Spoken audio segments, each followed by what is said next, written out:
No, but I'm saying if it goes to the decision, like Maxim ain't the type of guy you want to go 3 rounds with. Cause he can make it real boring. He can make it close enough to where, and then when they've been scoring these fights in the past.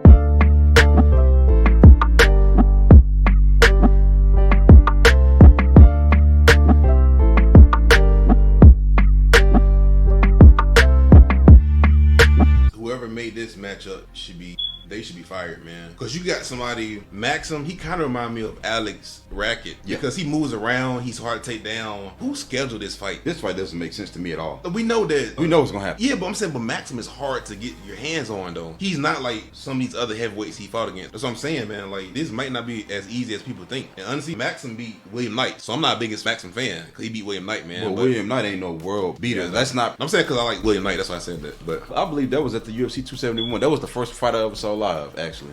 Oh, for real? Yeah, that was at UFC 271 because I remember it was a super boring fight and everybody was like booing. I believe I was texting you at that time, like, hey man. It was. And I just remember like thinking like, I'm not impressed with this guy, and I'm watching him fight live and I'm just not impressed. He fights smart. He's not a bad fighter. He just don't really take a lot of chances. He does it in the UFC, but outside the UFC, he has like a lot of knockouts. But in the UFC, he don't really. They always fight. do that on the regional scene. They knock out these people who push buggies for a living. Hey, he only got 2 losses in the UFC though. Marcin Tybura. Wait a minute. And Dustin Jacoby. He's 1-2 in the UFC. No, he's not. No, he's 2-2. I was finna say. Yeah, he's 2-2. He's 2-2 in the UFC. And he fought a bigger Marcin Tybura. And William Knight took that fight on a week's notice too. Remember? Oh yeah. Remember, William Knight went up and waited and took that fight on 2 weeks' notice. So that's another thing. He just kind of outworked him a little bit and kind of outsized him. He did nothing spectacular. He just fought smart, man. He did nothing special against an undersized, short notice William Knight. I'm sorry. I believe, like you said, how Jailton gonna get his hands on him? I'm saying decision. I don't necessarily think he gonna go in there and submit him like he been doing to everybody else. I'm not saying that, but I gotta see what that takedown defense look like. 66%. It ain't good enough, man. A Maxim. It ain't good enough. He gonna get taken down at some point. I'm sorry, man. I'm going with Jailton. Either a submission in the second round, third round, or just a flat out decision. Just control him. He don't rock decisions like that, man. That's not his. Yeah, but when you playing heavyweight, man, you don't want to mess around and get tired trying to go for it. But Maxim is a small heavyweight. He's a light heavyweight. They both going up to heavyweight. But I'm saying Maxim is a small heavyweight. That's what I'm saying. I won't play no games with that, man. I'll play it safe because this will be the person you go up there and lose to, low key. And he lost to Dustin Jacoby. I don't understand why I set this fight a boring Maxim versus Jailton, who has a 100% finish rate in the UFC. Why would you set that up, man? Like, that's a horrible matchup. I don't know if they're trying to give Maxim a fight to take Jailton's steam away. Like.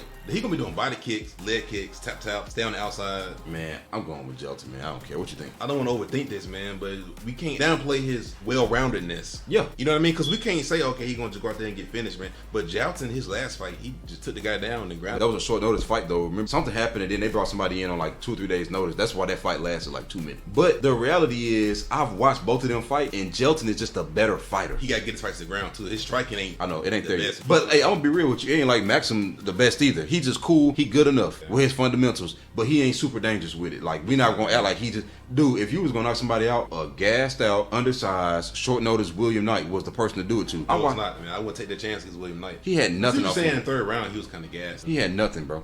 So I already made my prediction. It's hard. Not saying it's going to be easy because, like, it might be a 29-28 thing. I can see it being 29-28 because Maxim ain't no easy person to just take down, and he's a big, strong guy. But ultimately, if it goes to decision, I don't think he's going to win, though. That's I think Jailton has a future. No, but I'm saying if it goes to decision, like, Maxim ain't the type of guy you want to go 3 rounds with. Cause he can make it real boring. He can make it close enough to where, and then when they've been scoring these fights in the past, even if it's any kind of close, man, they make a Maxim. It's like, oh. But at the very least, Jailton will be trying to get the fight to the ground, and even if he get the fight to the ground for a little bit, we know what he's gonna be working for. So it ain't like he getting the fight to the ground and don't do nothing with it. Like Piotr Young, like he's getting the fight to the ground. I'm trying to pass go. I'm trying to choke you out. Period. After watching that Max Griffin fight, and they said that was a split decision, it make you rethink that you can take somebody down, outstrike him, and still lose a decision. But Jailton don't just hold people down. Though. That's the difference. Some of these guys are trying to get takedowns and thinking that that's gonna get them to fight. You ain't doing nothing with it. Jailton win the 10-8 round and on the ground. Yeah. Yeah. Look at all his rear naked choke, arm triangle, ground and pound. Like he's going for it, man. The only thing is, the deciding factor is Maxim's 66% takedown defense. Against who? That ain't gonna fly. Against William Knight. That ain't gonna fly. Against William Knight. Couldn't get a takedown. William took him down 3 times. Dustin. Look, William took him down 3 times. Come on, man. Stop playing. This fight is over. Stop. Call it what it is. And then Dustin Jacoby. How many takedowns Dustin went for? None. Well, I'm not surprised at that. Hold on. He got 0 and he went for 0. Yeah. And what about Marcin Tybura? He got 2. Come on, man. Jailton finna get. Well, Marson got 3. Oh, come on, man. 3 out of 7. I'll change my prediction. Instead Marson controlled him for 10 minutes. I'm sorry, Jailton by submission round 2. Rear naked choke.